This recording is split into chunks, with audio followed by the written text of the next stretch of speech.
L'avantage, c'est de maîtriser la démarche du coaching et d'offrir du coaching au plus grand nombre de collaborateurs. Le meilleur moyen de mettre les gens en confiance avec cette pratique, c'est l'exemplarité. Parmi les best practices dans le domaine, il me semble judicieux de combiner coaching interne et coaching externe. Il est aussi extrêmement important que les coachs internes soient supervisés dans leur pratique par des coachs externes. Nous vous remercions d'avoir accepté notre invitation. Aujourd'hui, on va discuter du coaching en interne. En premier lieu, on aimerait savoir quels sont les avantages du coaching interne. Tout d'abord, le coaching interne est une démarche qui a été institutionnalisée dans plusieurs entreprises et organisations, nonobstant leur taille et leur statut. On le trouve aussi bien dans des entreprises privées, dans des multinationales, que dans des organisations publiques ou parapubliques. L'avantage, c'est de maîtriser la démarche du coaching et d'offrir du coaching au plus grand nombre de collaborateurs. Les avantages des coachs internes viennent du fait qu'ils sont d'abord dedans. C'est-à-dire qu'ils sont imprégnés des valeurs, de la culture et des pratiques des organisations pour lesquelles ils coachent. Ils sont plus proches des collaborateurs en termes, dirions-nous, culturels, voire fonctionnels. Il y a un bémol à observer, c'est qu'ils sont quand même les collaborateurs des personnes qu'ils coachent. Et cela est une ambivalence que le coach interne doit gérer et de laquelle il doit être conscient.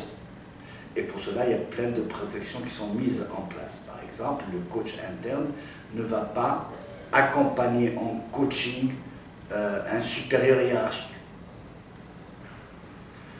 Par exemple, il doit être au clair des missions qu'il accepte et celles qu'il n'accepte pas pour raison d'interférence possible. Ceci dit, installer du coaching interne dénote d'une nouvelle démarche d'accompagnement des ressources humaines qui s'impose de plus en plus dans le marché des organisations. Deuxième question, le coach interne exerce-t-il exclusivement le métier de coaching en entreprise? En fait, on trouve plusieurs démarches. Il y a des entreprises, des organisations qui ont opté pour le coach totalement dédié à cette mission, et donc il n'a pas d'autre mission au sein de l'entreprise. Il est là, il intervient auprès des collaborateurs, que ce soit en tant qu'équipe, que groupe ou individuel. Il n'exerce que ce métier-là. Et d'autres ont opté pour quelque chose qui me semble plus subtil et plus intéressant, c'est que le coach interne, qui bien entendu a reçu une formation, ça c'est une condition sine qua non, continue à exercer sa mission habituelle au sein de l'entreprise et qui va faire du coaching à la demande, en cas de besoin détecté et de demande exprimée. Et là, il va intervenir. Donc on trouve les deux variantes. Comment convaincre les collaborateurs de l'intérêt de la fonction de coaching? Il y a d'abord toute la démarche d'installation, d'instauration du coaching au sein de l'organisation qui doit être menée avec la plus grande vigilance et la plus grande clarté. Qu'est-ce que l'on répond à la question suivante? Qu'est-ce que l'on cherche à travers l'instauration du coaching interne? Quels objectifs veut-on atteindre? Quels bénéfices pour la structure et pour les collaborateurs? Ça, c'est un premier niveau et on va aller jusqu'à élaborer une charte du coaching interne partagée à l'ensemble de la structure. Il y a ensuite le choix des coachs internes. Il doit y avoir des principes clairs de sélection et bien entendu la formation qui va avec.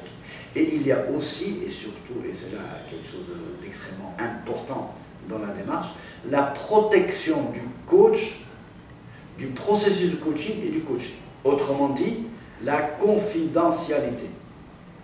La règle idéale, et ce que mettent en place beaucoup d'entreprises, c'est la lettre de mission du coach, qui explique clairement et qui est connu auprès de tous qu'il n'est tenu à aucune restitution de contenu à la hiérarchie. Autrement, tout le système ne prendrait pas, et bien entendu, les collaborateurs n'auraient pas confiance dans cette démarche. Et finalement, le le meilleur moyen de mettre les gens en confiance avec cette pratique, c'est l'exemplarité. C'est la pratique elle-même. Quand les personnes bénéficiaires de coaching verront que ça se fait dans les règles de la déontologie et du respect de la personne, de sa dignité, de sa confidentialité, là, ils y arriveront. Ils y viendront de plus en plus. Parmi les best practices dans le domaine, il me semble judicieux de combiner coaching interne et coaching externe.